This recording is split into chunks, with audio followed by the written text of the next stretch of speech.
Assalamualaikum warahmatullahi wabarakatuh. Saya Ana Lestari NIM 19211111053 ingin mempresentasikan tugas usul fikih saya, yaitu tentang dalalah yang jelas dan dalalah yang tidak jelas. Yang pertama, saya akan menjelaskan tentang dalalah yang jelas. Dalalah yang jelas ialah makna yang ditunjukkan oleh bentuk nas itu sendiri tanpa memperhatikan faktor luar. Maka jika nas itu mengandung takwil dan yang dimaksudkan itu bukan tujuan asal, itu disebut az-zahir. Dan jika mengandung takwil yang dimaksud adalah tujuan asal redaksi, itu disebut an-nas. Dan jika tidak mengandung takwil serta hukumnya menerima nas atau penghapusan, itu disebut musafar yang ditafsirkan. Dan tidak mengandung takwil serta hukumnya tidak mengandung nas disebut al-muhakam yang ditentukan hukumnya. Jadi dalalah yang tidak jelas itu terdapat 4 macam, yaitu az-zahir, an-nas, yang ketiga al-musafar, dan yang terakhir al-muhakam. Yang pertama kita bahas tentang az-zahir. Az-zahir adalah istilah usul, yaitu yang artinya menunjukkan maksud daripada sigot itu sendiri tanpa menghentikan maksud yang menjadi pokok pembicaraan. Dia mengandung takwil jika ada maksud memahami kata-kata tanpa memerlukan qarinah, maka kata-kata itu diiktibarkan dengan jelas. Terdapat dalam Quran surat An-Nisa ayat 3 yang artinya Allah menghalalkan jual beli dan mengharamkan riba. Pada zahirnya dihalalkan jual beli itu dengan diharamkan setiap riba. Setiap pengertian inilah yang cepat dipahami dari lafalnya dihalalkan dan diharamkan tanpa memerlukan qarinah. Bukan maksud pokok dari ayat tersebut. Ayat ini sebagaimana yang dikemukakan di atas menjadi pembicaraan orang banyak untuk menafsirkan apa yang dikatakan orang, bahwa jual beli itu adalah seperti riba, bukan untuk menyatakan hukum kedua hal ini. Yang kedua, kita bahas tentang nas. Nas menurut istilah ulama usul ialah nas yang dibentuknya itu sendiri telah dapat menunjukkan kepada makna yang dimaksud oleh asal redaksi dan bisa menerima takwil. Maka ketika telah terdapat maksud yang segera dapat dipahami dari lafal dan untuk memahaminya tidak memperhatikan faktor luar, sedangkan itu adalah tujuan asal redaksi, maka lafal itu dianggap sebagai nas. Yang ketiga, kita bahas tentang musafir. Dalam istilah usul, yaitu apa yang menunjukkan dengan sendirinya atas makna yang terpisah dan terperinci. Tidak ada yang tinggal hal-hal yang mengandung sesuatu untuk ditakwilkan. Maka dari itu ada yang menunjukkan dengan sendirinya dalil-dalil yang jelas atas pengertian yang terpisah. Di dalamnya apa yang menafikan maksud yang terkandung yang bukan maknanya, seperti firman Tuhan mengenai mengafsaf perempuan yang tidak bernoda di dalam surat An-Nur ayat 4 yang artinya maka deralah atau menunduk itu 80 kali dera. Kalimat ini jelas tidak mengandung penambahan dan pengurangan. Firman Tuhan yang berbunyi, bunuhkah olehmu dan musyrik itu semuanya. Kata-kata semua diisi menafsirkan hal-hal yang mengandung taksis. Banyak tes pasal undang-undang yang mengenai saksi hukuman yang membatasi saksinya itu terhadap kejahatan yang sudah terbukti. Yang terakhir yaitu muhkam. Dalam istilah usul, yaitu apa yang menunjukkan atas arti yang tidak menerima pembatalan dan tidak boleh ditukar-tukarkan dengan sendirinya oleh dalil-dalil nyata. Dan di samping itu tidak mengandung hal-hal takwil. Yang tidak mengandung takwil artinya maksud arti lain selain apa yang dinyatakan itu. Karena orang yang mengurangi dan menafsirkan itu di sini tidak lapangannya untuk ditakwilkan dan tidak menerima nas di masa risalah dan di zaman fitrah dan pada masa sesudah itu hukumnya mempergunakannya. Selanjutnya yaitu dalalah yang tidak jelas.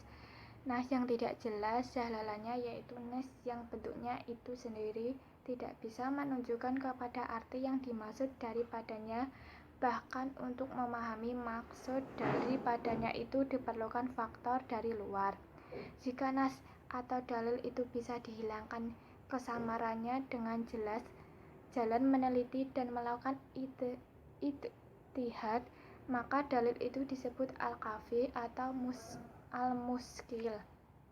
Dan jika kesamarannya itu tidak bisa dihilangkan kecuali dengan mengambil penjelasan dari syar'i itu sendiri, maka dalil itu disebut al-mu'mal. Dan jika tidak ada jalan sama sekali untuk menghilangkan kesamaran itu, maka dalil itu disebut mustabin.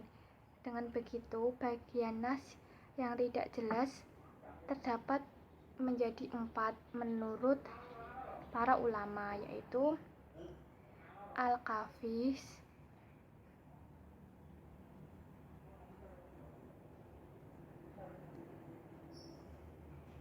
al-muskil,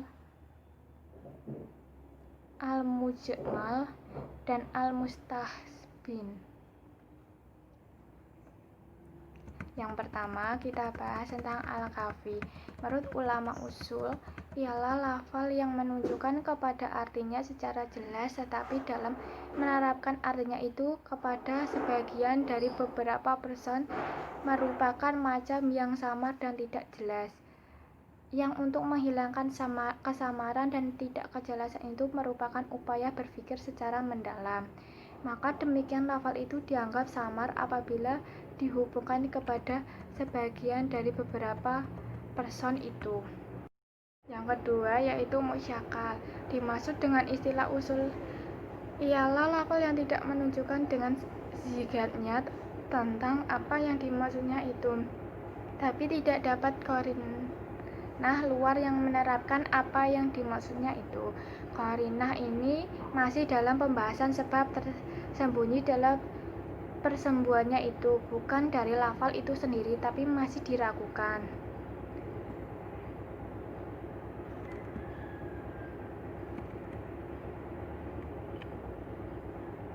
Tidak harus ada qarinah luar yang menjelaskan, seperti lafal quru dalam firman Tuhan yang berbunyi dalam surat Quran surat 2 Al-Baqarah ayat 228 yang artinya perempuan-perempuan yang ditalak itu hendaklah menunggu 3 kali quru. Menurut bahasa quru itu artinya suci atau 2 arti yang dimaksudkan dalam arti itu apakah masa iddah itu berlaku 3 kali haid atau 3 kali suci. Menurut Syafi'i dan mujtahid yang dimaksud dengan quru pada ayat ini adalah suci. Qarinah di sini adalah tasniyah, yaitu isim adat atau kata benda yang menunjukkan bilangan.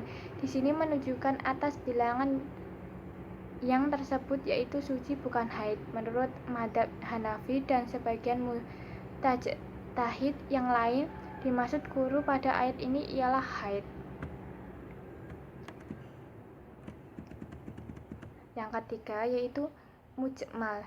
Yang dimaksud dengan mujmal adalah istilah usul, yaitu lafal yang tidak ditunjukkan maksudnya oleh zihodnya itu. Di sini tidak terdapat qarinah yang berkenaan dengan lafal atau hal-hal yang menerapkan sebab tersembunyi dalam hal ini, dan ada lafal yang dinukil oleh syar'i dari makna lugawi atau arti menurut bahasa dan menempatkannya bagi makna istilah syar'i khusus, seperti lafal sembahyang, zakat, puasa, haji, dan riba. Lain dari itu juga lafal yang dimaksud syar'i arti syar'i khusus bukan makna lugawi.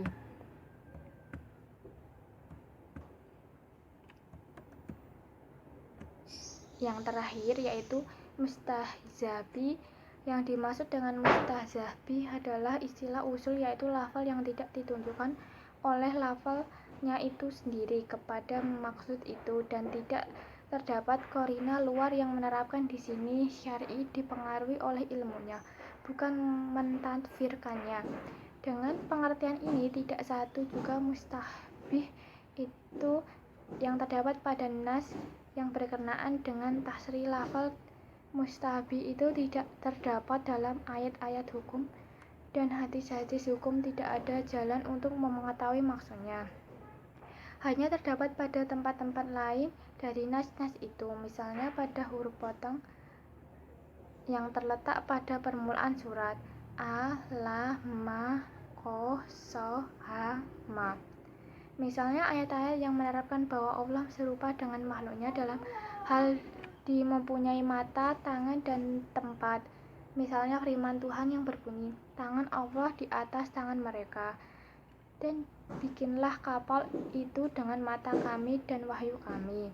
Tidak ada pembicaraan rahasia antara 3 orang, melainkan dia yang keempatnya. Tidak 5 orang, melainkan dia yang keenamnya. Tidak ada pembicaraan antara jumlah dan kurang dari itu, dan tidak pula lebih, melainkan dia pesertanya di mana mereka berada.